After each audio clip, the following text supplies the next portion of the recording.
The dawn's light will shine again. So long as we have these specious accusations hanging over us, we will struggle to achieve anything. You must go to Ishgard, as Tataru proposed. I will return to Uldar and set things right.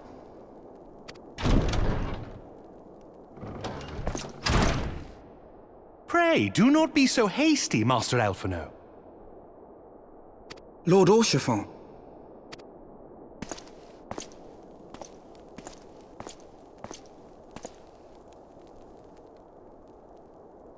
Full well do I understand your desire to clear your names. But now is not the time for drastic action. You yet have allies upon whom you can rely. There is no need to act alone.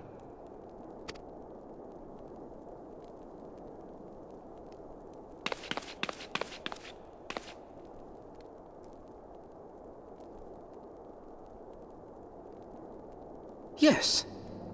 Yes, of course. Pray forgive my impatience.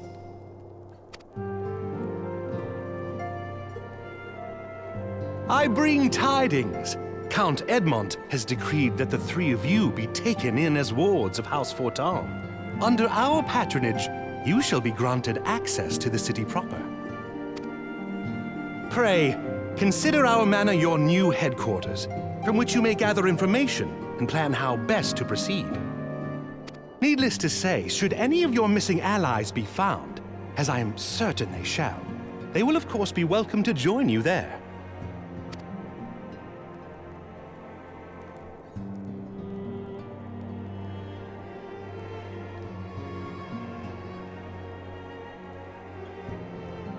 You are more than generous, my friend. On behalf of my fellows, I humbly accept your offer of hospitality.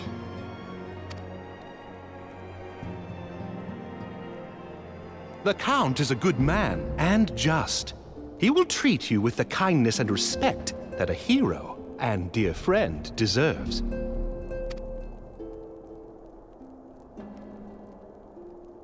To Ishgard, then. Together. There we shall carry on the Scion's legacy. There we shall begin anew. Hear, hear!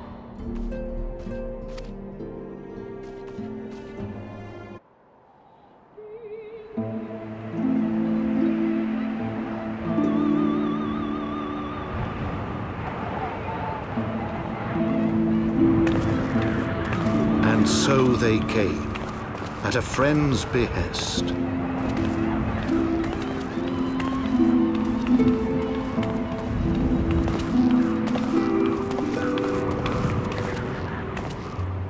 Heroes once celebrated as saviors of Eorzea, brought low through treachery, their names blackened with royal blood. With memories of the lost and dreams of redemption, with hope yet in their hearts, they came.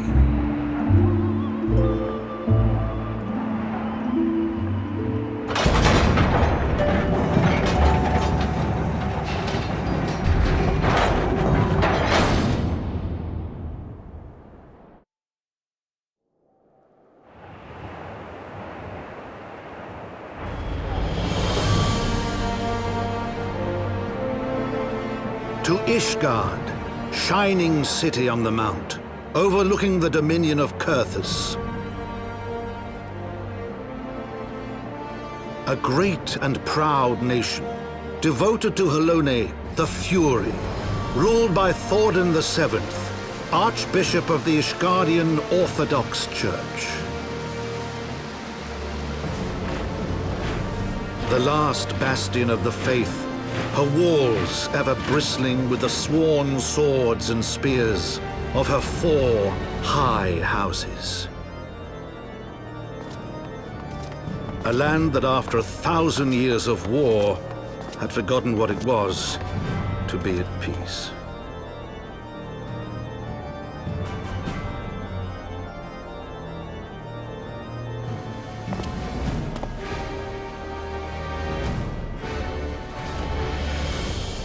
Through gates long closed, the warrior of light and her companions passed, entering at last a city whose history was written in blood.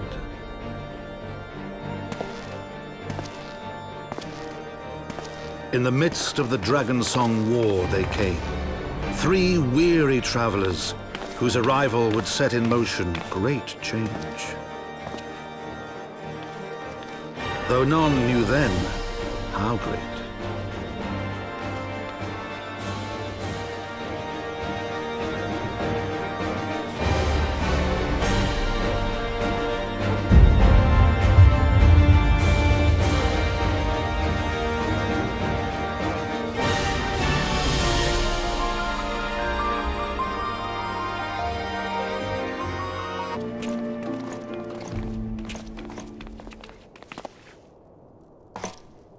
My lord, I have returned with the Scions. I hope your journey was not too taxing.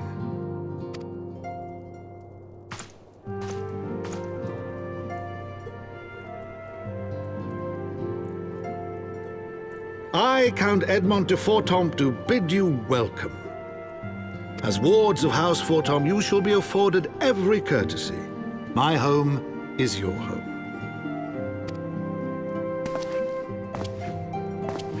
My companions and I are deeply honored, Count Fortemps. The honor is mine, Master Alphino. Consider it an expression of our gratitude for your service to Ishgard.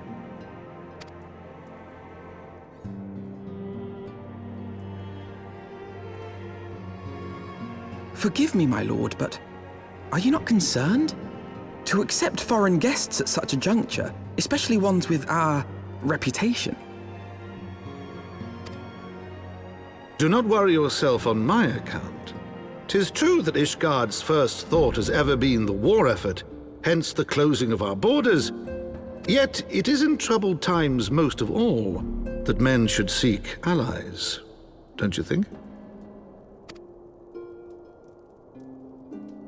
Granted, my decision will have raised eyebrows in the vault and in the halls of the other high houses. But so long as you continue with your altruistic endeavors, I doubt my honored peers will feel moved to voice their concerns. Then there is naught to fear. Though our numbers are much reduced, we are no less determined to carry on our work. Full glad am I to hear it. But before you return to your labors, why not take a tour of the city? You would do well, I think, to acquaint yourselves with your new surroundings. After all, you may be here for some time.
upon an airship, conceived within the fecund mind of Sid Garland, renegade prodigy of Garlemald, would come to call Eorzea home.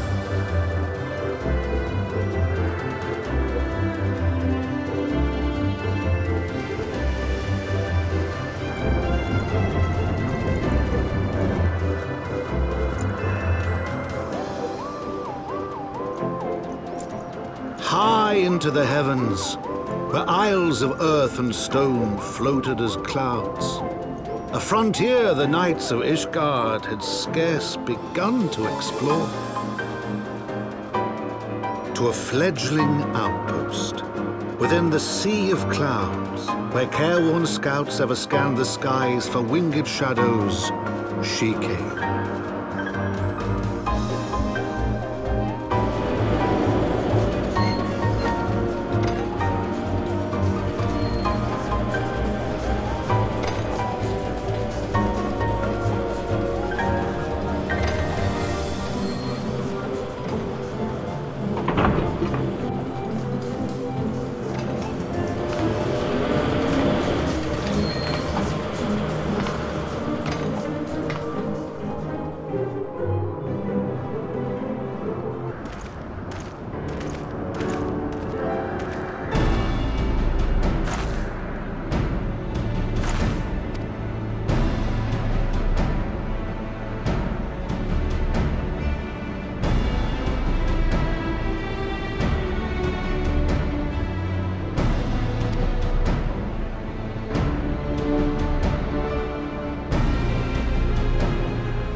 Reinforcements?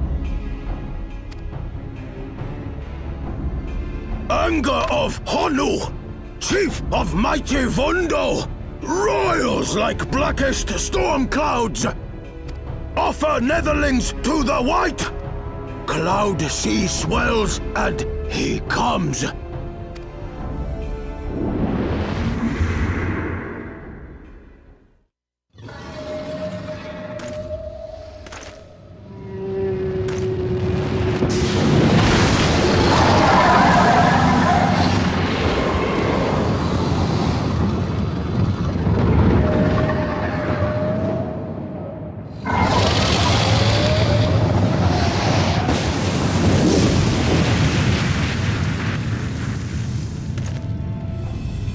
The White! Mighty Bismarck! Lord of the Mists!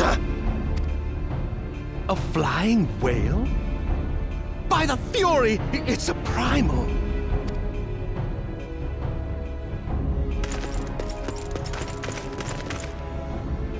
We must away!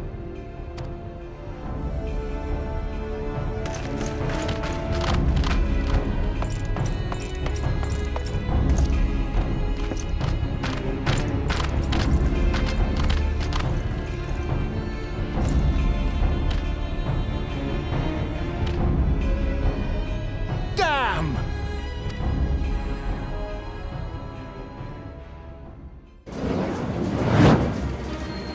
Bloody typical. All right, we're going in. Aye, aye, Chief.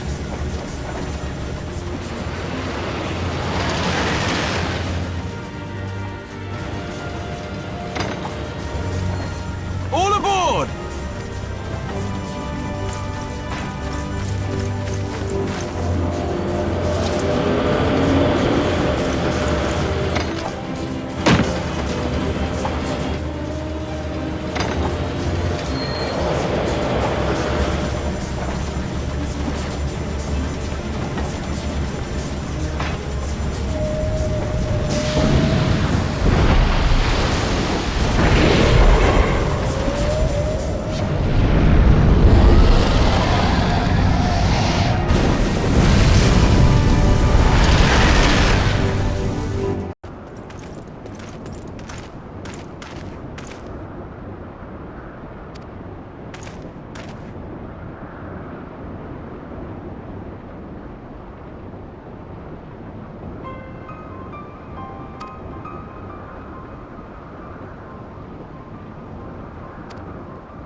To the frozen wastes of the Western Highlands, once verdant tracts made pallid by the calamity.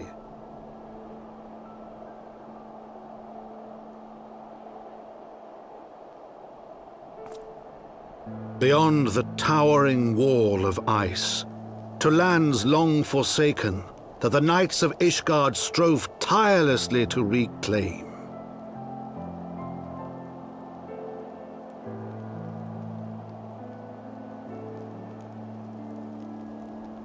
To the hamlet of Falcon's Nest, once abandoned, now freed of its pall of snow and ash, she came.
Looking for me, I presume.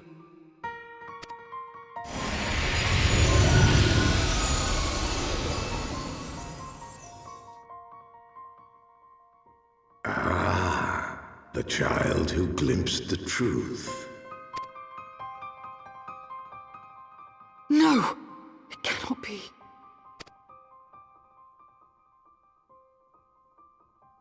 She cameth unto me, as didst thou. Alike in gifts, yet set upon different paths.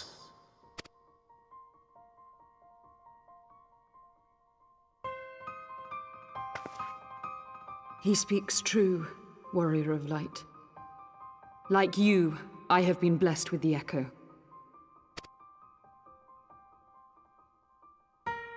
The visions terrified me at first. They came without warning. I wondered what I had done to deserve them. But I had no time to ponder such things, once the calamity came. The land turned against us, and in a matter of hours, Falcon's Nest was buried under 10 fulms of ice and snow. We had no choice but to flee for Ishgard. We came to the wall, and while we searched for a way through, there was an avalanche. And then I was alone. So I set forth for Dravania. I knew full well what might happen where I found, but I could not survive on my own. I was found, of course. And not by a mere dragon, but by the great worm Hraesvelgr. And it was then that I knew why I had been given this gift. For with it I heard his voice, and saw the truth through his eyes. I was chosen to deliver this revelation to the people. To bring dragon and man together as they once were, and should ever be.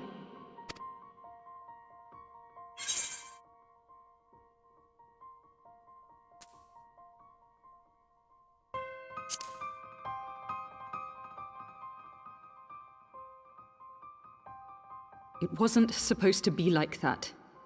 You have to believe me. It was beyond my control. Children taught to fear the skies, who saw their loved ones slaughtered. Yet the Dravanians, though they know where the fault truly lies, fell upon them with such fury. Men die, and their children forget. But we are everlasting. To us, then is as now. Thou canst not comprehend the violation, the outrage, the fury. I will make this right.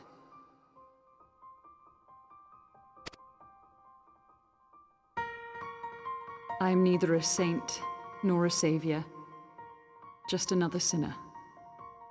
Yet I will not forsake this cause. I cannot. I will see this cycle broken, and peace restored. We can do naught else, for we are now as one.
The hero returns.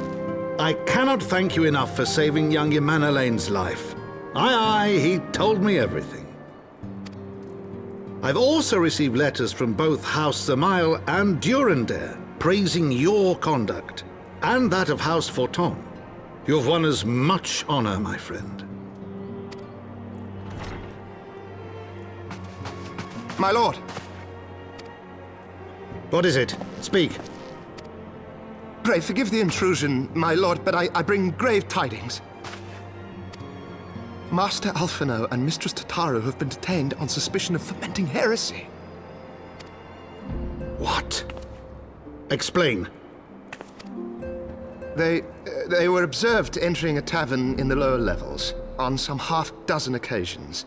There, it is claimed, they made a number of inquiries. Inquiries which brought them into contact with certain elements. 'Twas this which prompted a Knight of the Heavensward to demand that they be questioned. Sir Grinno, my lord. Sir Grinno is a brute. An exceedingly accomplished brute, but a brute nonetheless. Alas, he is also a son of House Zamail.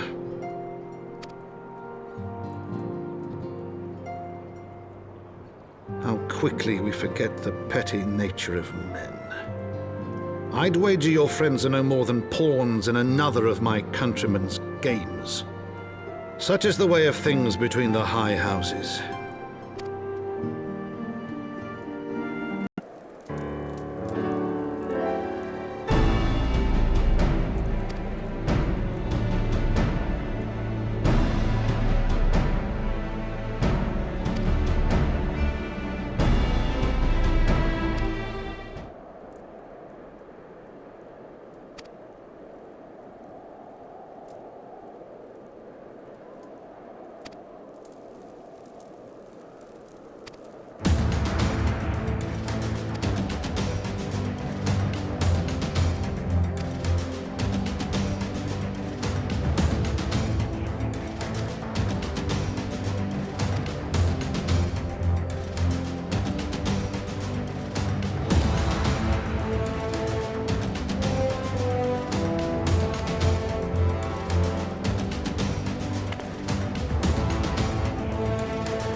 We are gathered here today under the watchful gaze of the Fury to ascertain the guilt of 2 souls in a trial by combat.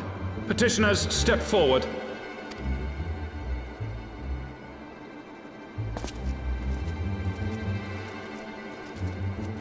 Sir Grinno, for the benefit of all here present, I would ask you to repeat the charges which you have leveled against this man and this woman.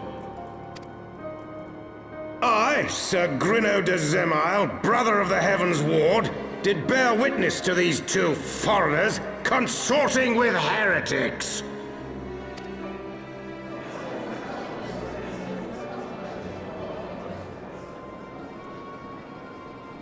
Let the accused step forward.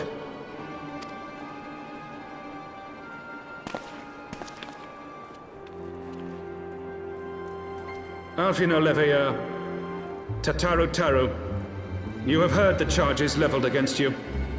Will you take up arms to refute Sir Grinno's claim, and thereby prove your innocence in the eyes of gods and men? I, Alphino Leveilleur, am innocent of this charge, and claim my right to trial by combat. I, Tataru, am innocent of this charge. But I am no warrior and cannot fight. So, I claim the right to name a champion.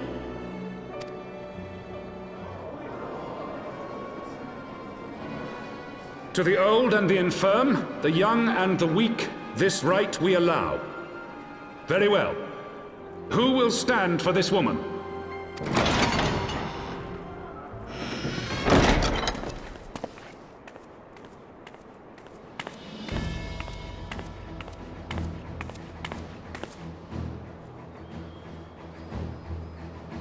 just as I was beginning to doubt the efficacy of the Ishgardian justice system. Come, my friend. Let us put an end to this mummer's farce.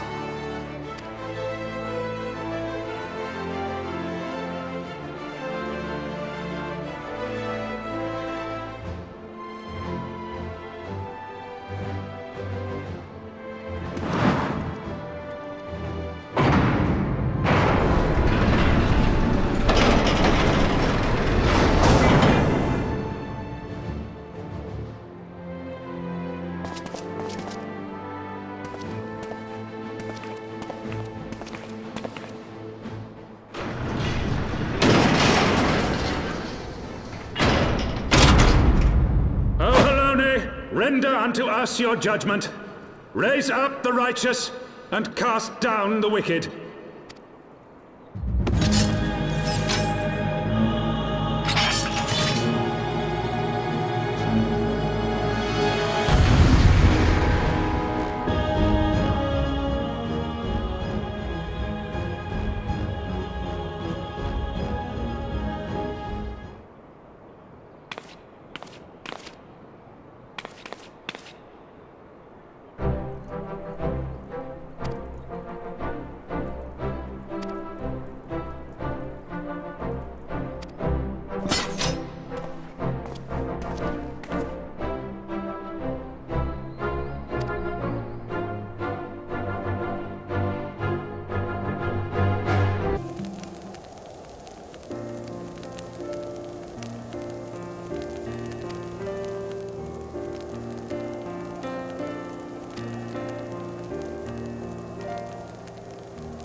Your Eminence, it is my honor to present to you the Warrior of Light.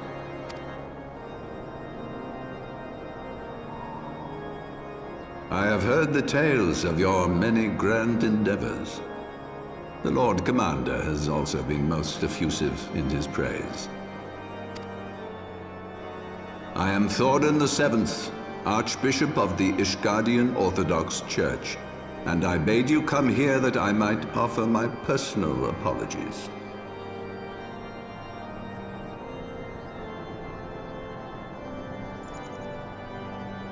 You will forgive me for not calling upon you as courtesy would dictate, but as you can see, my more sprightly days are long behind me. But I digress. Your companions were wrongly accused of heresy and subjected to gross indignities. This, I am sorry to say, was the result of negligence on the part of our nation's protectors. Negligence born of an excess of zeal. Is that not so, Sir Zephyr? Yes, Your Eminence. Regrettably, it would appear that we of the Heavensward were in receipt of erroneous information. Sir Grino has ever been headstrong. He pressed charges before the truth had been ascertained, for which I most sincerely apologize. An unfortunate misunderstanding born of an earnest desire to serve Ishgard, but one which should never have occurred. For who could doubt the character of those who bested Shiva and drove the Horde from the steps of faith? Not I. That much is certain. That will be all, Sir Zephyrin. I would speak with our guest in private. Your Eminence,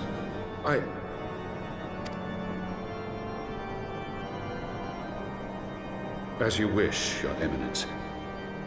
That will be all for today.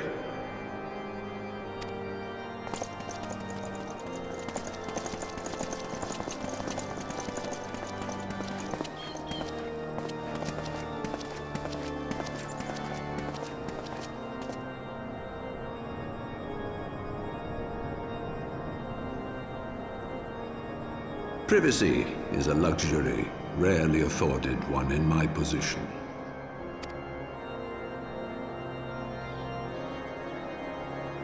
Now tell me, young lady, what do you know of the Ascians? Much and more, I shouldn't wonder, being the bringer of light. You should know that I myself have met with them, have entertained them as guests, even.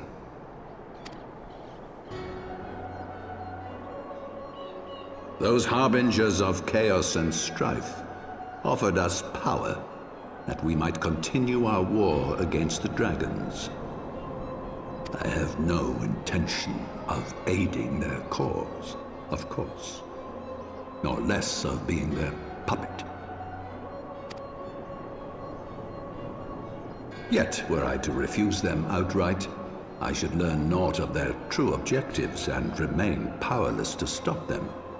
Thus have I hearkened to their words with interest and paid lip service to their beliefs, biding my time and preparing for the inevitable conflict. And why do I tell you this? Because there is naught in this world they fear more than the power of the Warrior of Light.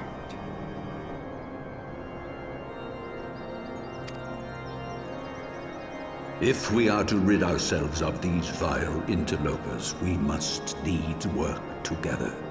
With our combined strength, I have faith that we can wrest Eorzea from their grasp and pave the way for a lasting peace. Think on it.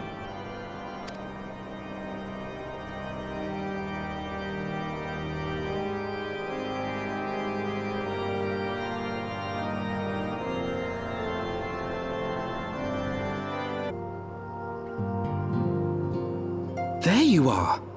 I confess, I was more than a little concerned when I learned that you had been summoned to the vault. What did they want with you?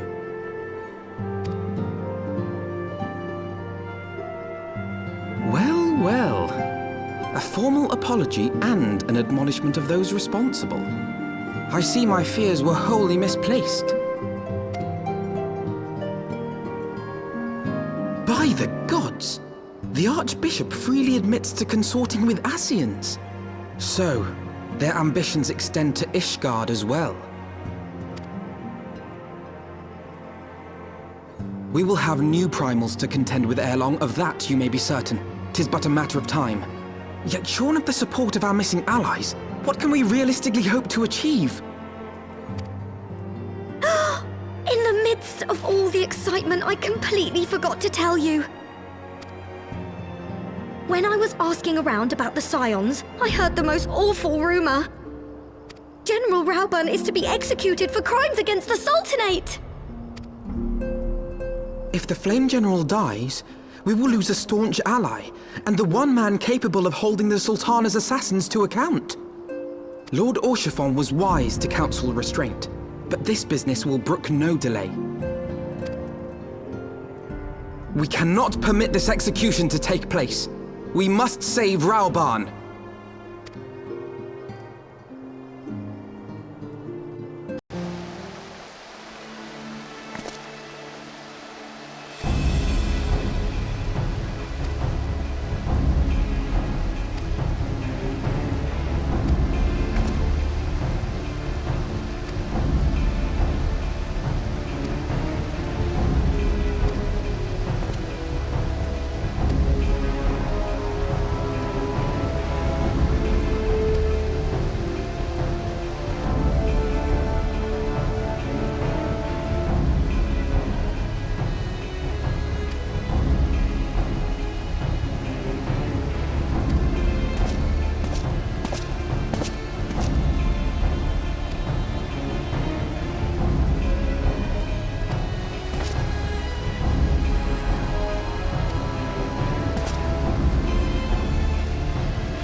Friends, 'tis good to see you safe and well. I will admit I had not counted on you seeking, let alone finding refuge within the Holy See, but full glad was I to learn that you had. Thankfully, we had allies there who took us under their wing. And theirs was not the only aid we receive, I suspect. When we fled Uldar, we fully expected to become wanted men, known to all and hounded at every turn. Yet that did not come to pass.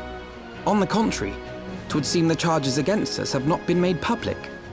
Might we have you to thank for that, Admiral? Sharp as ever, Master Elfino. On Marshal Terrapin's urging, the Elder Seedseer and I demanded that the Syndicate suppress news of the Scion's alleged crimes until such time as irrefutable evidence could be found. Our argument was simple. Lacking proof, to accuse the saviors of the realm of so unlikely a crime would have the people up in arms. In their wisdom, the Syndicate agreed, as you yourself have seen. There is something you should know. Some few days prior to the banquet, the Elder Seedseer and I were summoned for a private audience with the Sultana.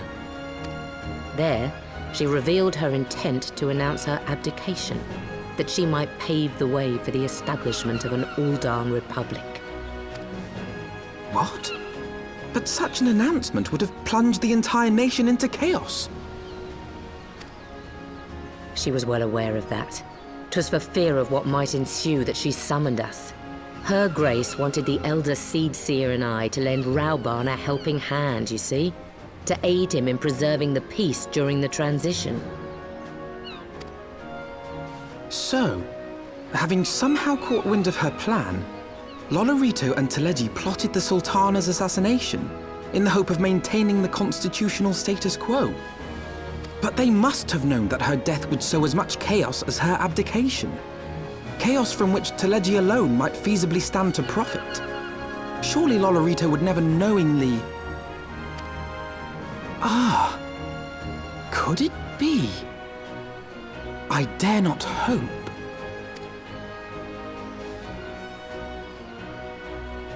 The Uldan authorities have yet to announce the Sultana's passing.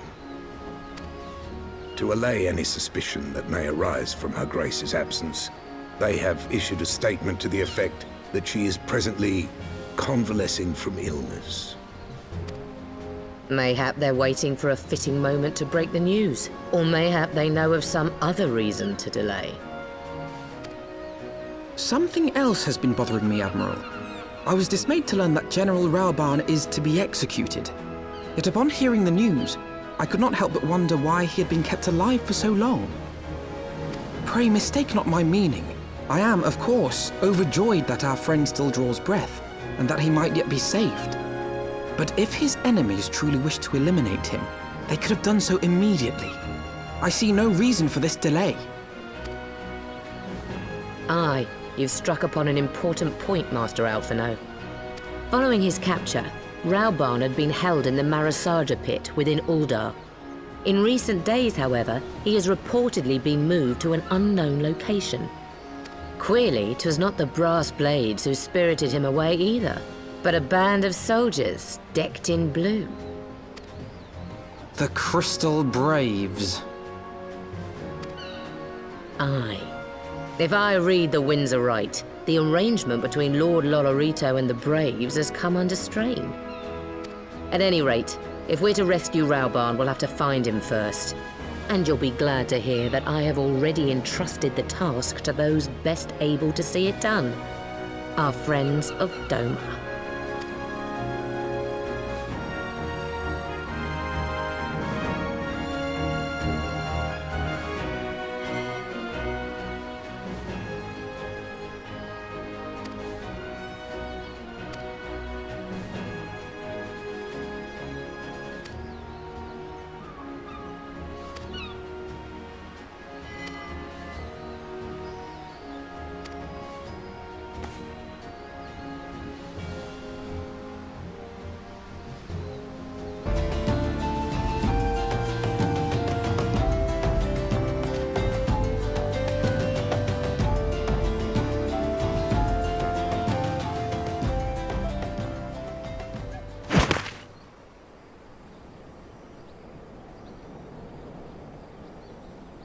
Pray, forgive me my lateness. Lady Ugiri!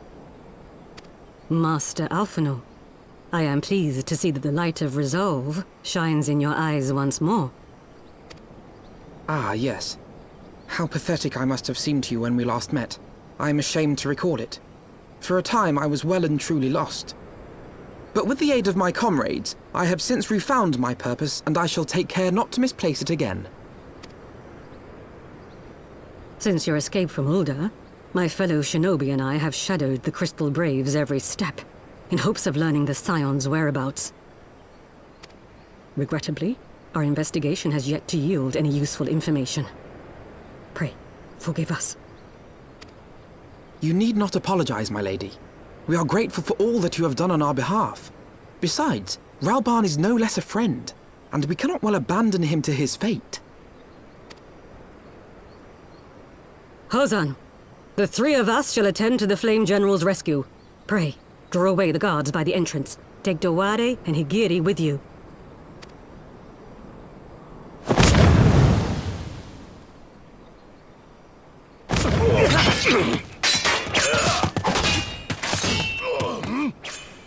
With me!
This changes nothing.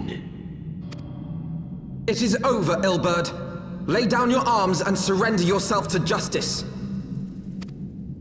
Justice? Justice for what exactly? 'Twas not I who assassinated the Sultana, boy. Ere we debate who is responsible for the assassination, I would ask whether an assassination took place at all. Oh, clever little shite. If you think you fight for justice, lass, you best wake up. The truth is, you fight for whoever bloody well tells you to. Can you not see you're being used by the Scions, the City-States, even the Crystal Braves? They none of them care a whit what you want, only what you can do for them. And how do I know this? Because I'm the same. A pawn to be used as my masters see fit. All I ever wanted was to liberate my homeland, and I ate dirt to make it happen. But what have I achieved after all these years in servitude? Nothing. Not a bloody thing. If we ourselves are not free to think and to act, how are we ever to reclaim our homeland? Know this. There is nothing I would not give to take back Alamigo. Nothing!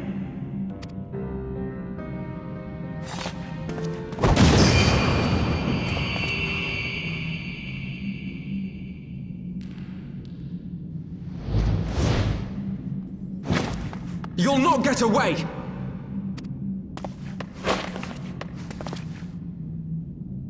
No, Master Alphino. Now is not the time.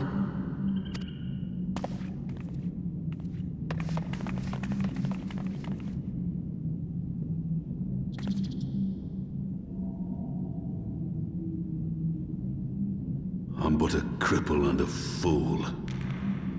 And still you came for me. I'm in your debt. We are all of us fools of fate, General. But even fools have a part to play.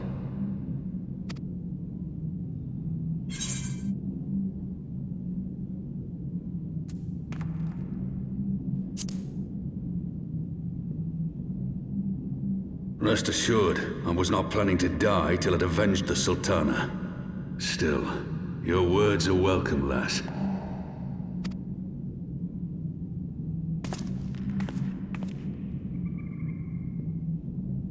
Know this, Ilberd. There is nothing I would not give to see you pay for what you've done. My wealth, my arm, my life. Nothing.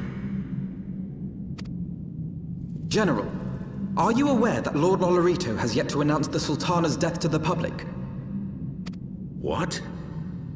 No. No, I was not aware of that, nor of anything else outside my cell. 'Tis passing strange, though. I assumed the bastard would make it known at the first opportunity, and set about tearing down the Sultanate. As did we all. And it is indeed strange that he did not. Strange, or perhaps revealing. Now, I have no conclusive proof, nor do I wish to give you false hope, but I have reason to believe that Her Grace may yet live. What? But how can that be? Forgive me, friends, but it is not safe here. Let us continue this conversation without...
My dearest friends, praise be unto the 12 for delivering you from the clutches of treachery.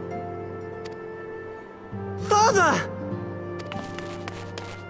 Pippin, my son, and Master Papashan besides.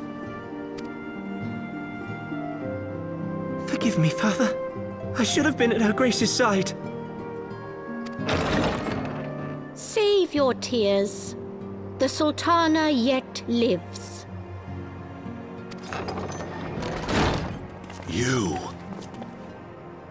It was I who arranged this gathering. And judging by your perplexed expressions, it would seem introductions are in order. I am Dulala, head of the Order of Noldthor, and member of the Syndicate. What you said about the Sultana, is it true? Is she alive? Young lady, I understand you were with the Sultana when she drank from the poisoned goblet and collapsed. Would I be correct in assuming that you did not personally verify Her Grace's vital signs? Why ask when 'tis plain you know the answer? Calm yourself, General, and let me finish. The truth is not as you imagine it. You are all victims of a most ingenious ruse. A ruse conceived to eliminate the threat posed by Teleji Adeleji. 'Tis my belief that Teleji plotted the Sultana's assassination alone, but that Lolorito caught wind of his plot and exploited it to his own ends. He sought to manipulate you into eliminating Teleji for him, and you duly obliged. At one fell swoop, he removed his two foremost rivals, all the while remaining above suspicion. God strike me down for a fool. But the Sultana, how can it be that she lives? She lives because Lolorito willed it. Her own lady-in-waiting is but one of his many little birds. By her sleight of hand, the poison was switched for a less deadly draught before it could reach her mistress's lips. Some manner of sedative, perchance, of a potency sufficient to induce a slumber like unto death. Were I to guess, I would say Her Grace is being held somewhere, dreaming dreams of a brighter Uldar, even as we speak. Oh, Nanamo.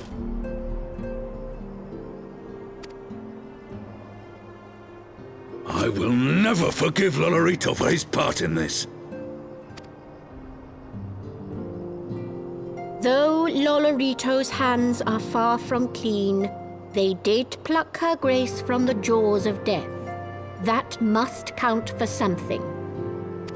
And though one may call the man's methods into question, it cannot be denied that he knows the value of stability, to the very gill, like as not. He craves power, 'tis true, but he has no desire to depose the Sultana. I had never taken sides in your feud with the monetarists, but it was not for want of concern for our nation's welfare. Indeed, 'twas out of the desire to see order restored that I furnished your Far Eastern friends with information and arranged this gathering.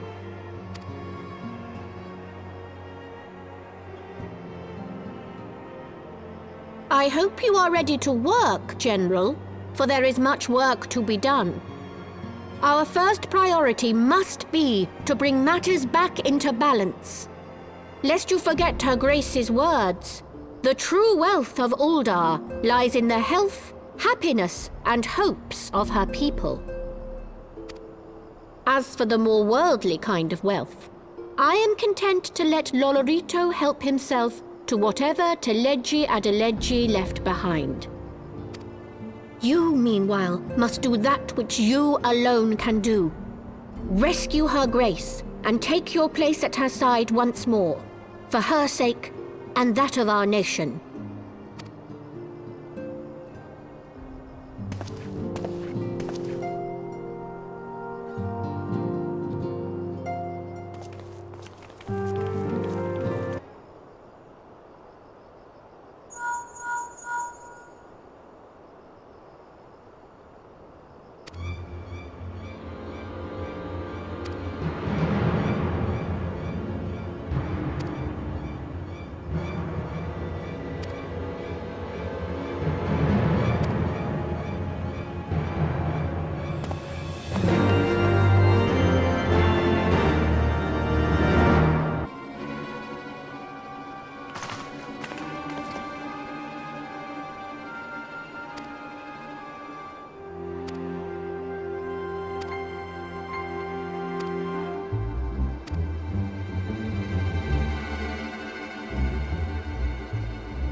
Ishgard cannot well endure another assault. Even should her knights succeed in turning back the Horde, the casualties will be catastrophic. But what other choice do we have? It's not like we can talk it over with them. Dragons and men aren't exactly on speaking terms. With certain notable exceptions.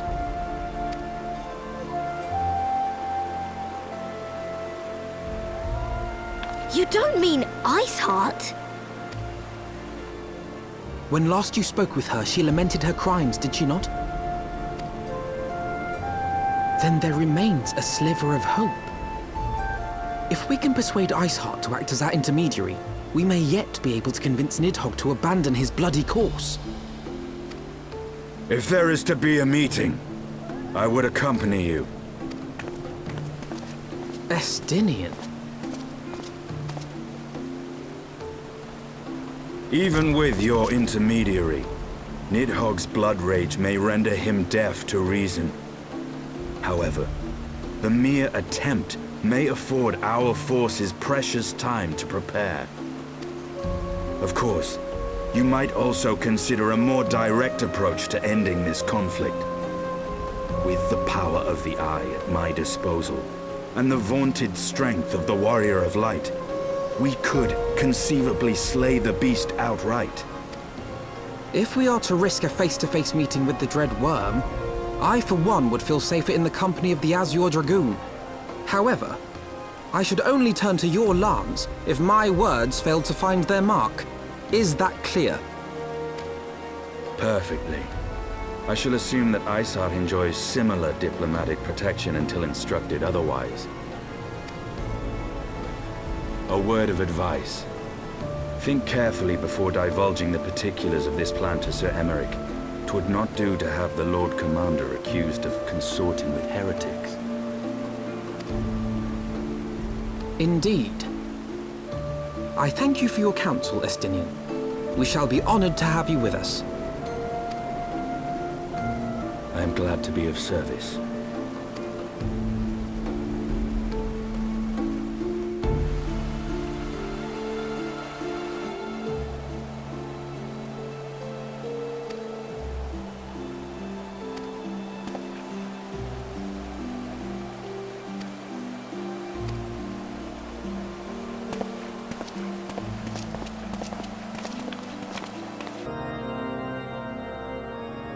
I want the defenses of the Outer Ward rechecked. See to it that the ballistas are in good repair and supplied with enough ammunition for a prolonged siege.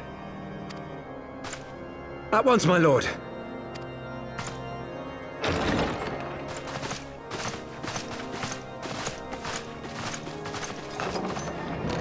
Ah, 'twould seem I have visitors. And unlike those messing beyond our walls, these ones are welcome. Pray forgive us for interrupting you in the midst of your preparations, Sir Emeric, but our suit concerns the impending assault. To speak plain, we believe there is a chance the invasion might be halted before it even begins. I can divulge little more at this time, but I must nevertheless request that you advise the Holy See to refrain from launching any preemptive sorties whilst we seek to put our plans in motion. I will gladly lend my support to any endeavor that could spare the blood of my countrymen, but I would know more of the cause you would have me champion. Will you not share aught of this mysterious undertaking? Know that I have offered my lance to aid in this endeavor. I cannot claim that its success is assured, but our actions should serve to delay Nidhogg's advance at the very least.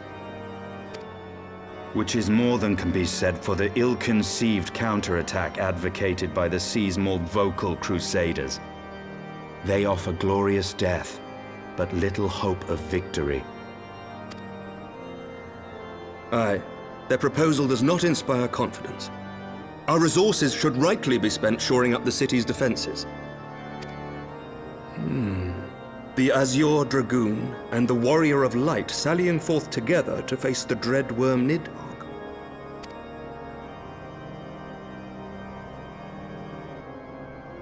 I must admit the mere thought of it does much to dispel my misgivings.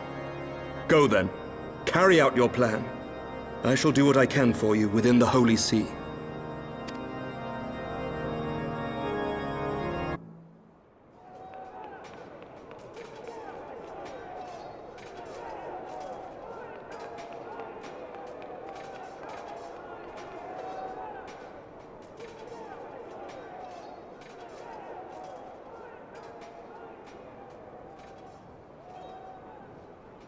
Such commotion. Yes, Your Eminence. The bells of the Observatorium warn of our enemy's approach. So, the dragons are coming. Let them come, in their hundreds and their thousands. With the divine blade in our hands, we shall rend their flesh and drown the heretics in their master's blood. Even Nidhogg and his foul brood shall be powerless to resist us. And when we have rid the world of their pestilence, we shall turn our attention to our Ascian allies. See that they are suitably rewarded for their invaluable assistance. If I may, Your Eminence, the Paragons wield powers strange and unknowable. Can we be certain that they will not see through our deception?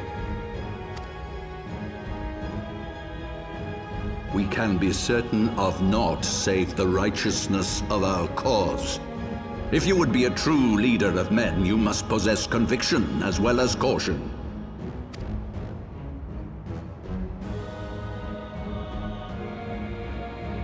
We seek to excise the root of an evil that has blighted us for 1,000 years. The risk is worth the reward.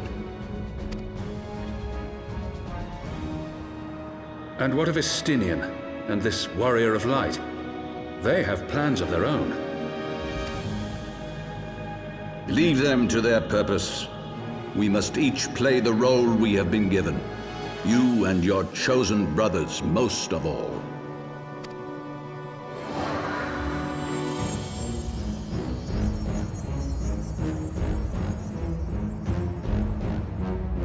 For the glory of King Thordan.